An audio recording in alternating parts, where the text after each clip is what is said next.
First story is going to be told to you by Sturgis Robinson. That's him standing in the doorway there. Sturgis was a foreign service officer with the U.S. Department of State in Turkey and India, as well as an analyst in the Bureau of Intelligence and Research. Everybody go. He spent 10 years in adventure travel, leading expeditions in Turkey, Nepal, Mexico, and the Rocky Mountain West, with over 80 river trips on the Colorado through the Grand Canyon. So he's got stories up to here. I'm going to do a little mic check here. You guys can hear me okay, right? Yep. Okay, good. I'm going to tell two stories today, and appropriately enough, the stories are about storytelling. And the first one is about my old friend Jeff. And before COVID took him a couple of years ago in Ecuador, Jeff had a career as a public speaker and a corporate keynoter. He even had a television show for one season called The Way of Adventure with Dr. Jeff. And Jeff he believed that you could lead an adventurous life no matter what. He would tell his corporate clients that even if you're stuck in a cubicle, adventure is in your mind. Now, Jeff did have a lot of experiences as a traveler, as an explorer, as an anthropologist, but he had an origin story. He had a first story that he would always tell, and I'm going to tell you that story. It's spring break, early 1970s.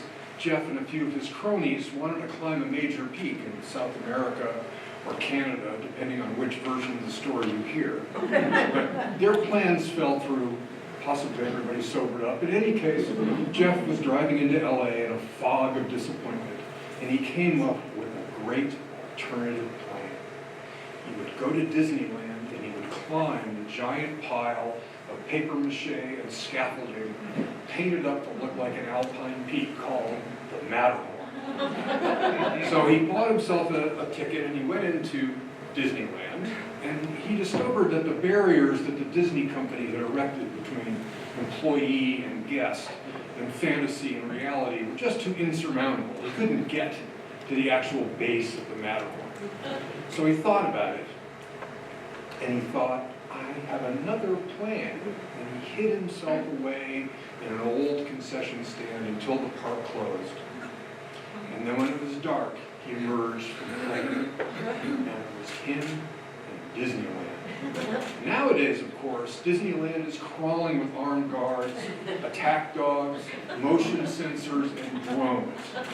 Jeff will tell you that is all the result of the week he spent as the Phantom of Disneyland.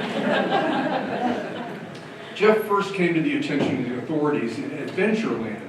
Adventureland is a water ride where you ride on boats that are made up to look like the African Queen, guided by a great white hunter and jodhpurs and a pith helmet and a sidearm. And it goes through a sort of faux jungle, occasionally menaced by various animatronic things. So there's a place where 3 animatronic Hottentots emerge from the jungle with spears and threaten the boats. And so one day, there were 4. There was Jeff, naked, with one of those little spears you buy in the souvenir stand with a rubber head and the colored flowers. And one of the passengers screamed out, "That one's real!" And when the guide, very distraught, reported this to his superiors, they didn't believe him. Now, Jeff liked Adventureland because, in part, the authorities were very slow to figure out that they had a problem. Jeff figured out that he could dive underwater, cling to the top of an animatronic hippo, and breathe through a straw until the animatronic hippo rose out of the water, with Jeff on top of it like a cowboy, buck naked, and screaming and yelling like a maniac and scaring the bejesus out of everyone. So Jeff made some appearances as a not very diminutive, not very cute singer in It's a Small World After All. He flirted with Tinkerbell and Cinderella. He spent some nights in the Swiss Family Robinson treehouse. He was finally captured after a rooftop chase along Main Street, USA. Jeff wasn't very sad about this. He was sick of park food. The spring break was almost over. And as some unamused security guards took him out in a little golf cart, despite the handcuffs, Jeff managed to extract a little American flag from his coat and waved it. And all the tourists thought it was part of the show. Now, loath to give the Phantom of Disneyland story any legs, Disneyland did not press any charges.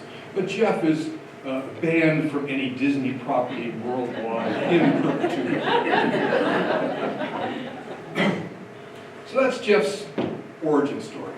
He told that story 1,000 times. Just more or less like I'm telling it to you now.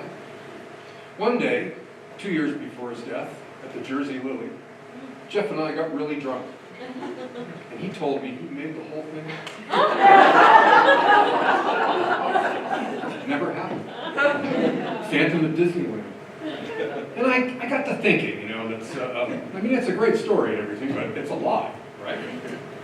And is he like George Santos? Should we be mad at him for lying? It's true, he's a great adventurer. He traveled all over the world. He had incredible experiences. Should we hold that against him, that he made this stuff up? And then I thought about my own story, my own legend. And I have a legend, just like Jeff did. And here it is. My name is Henry Sturgis Robinson. It's a heck of a name for a grown-up.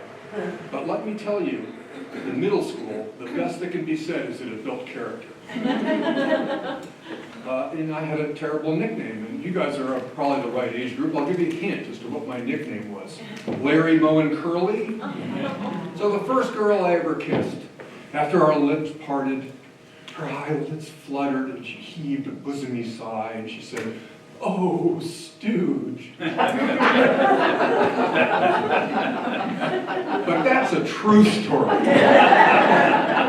Here's the legend. One time I needed to get a passport, so I went down to the town hall to get my birth certificate.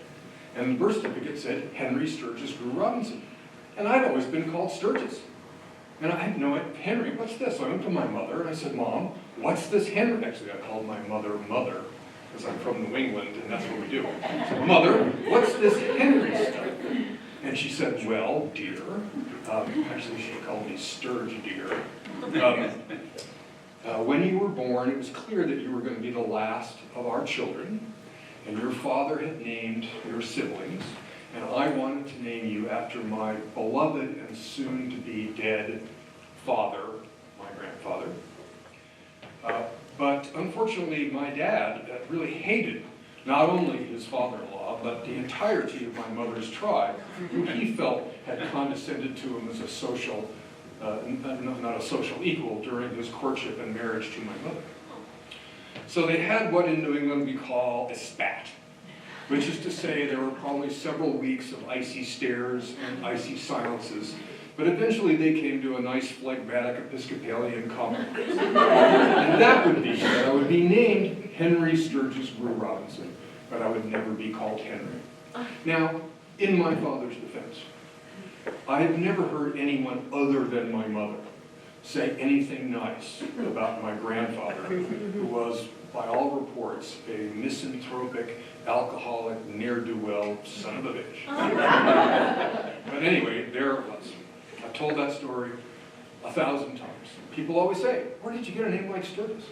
And I tell that story because I get to make fun of my parents, I get to make fun of my uptight New England upbringing. I really am from a stuffy New England family. And it's a great story, and I totally made it up. It doesn't exist, just for the record. My first name is not Henry. My first name is Sturgis. It's a lie. So, but I don't feel bad about that for me. I don't feel bad about that for Jeff. And I'm guessing that the last time you tripped over your own 2 feet and broke your wrist, and somebody said, "What happened?" You didn't say, "I'm so stupid, I tripped over my own clumsy feet." You say, "I was rock climbing. I was fighting off a rabid dog." Because it's a story that makes us feel better about ourselves. Life is so short to tell a story that makes you a little more interesting, a little more funny, a little deeper, a little more wise. There seems to be, in my mind, no harm in that. And to this audience, I think we can all agree that it's really not the truth that matters, it's the story.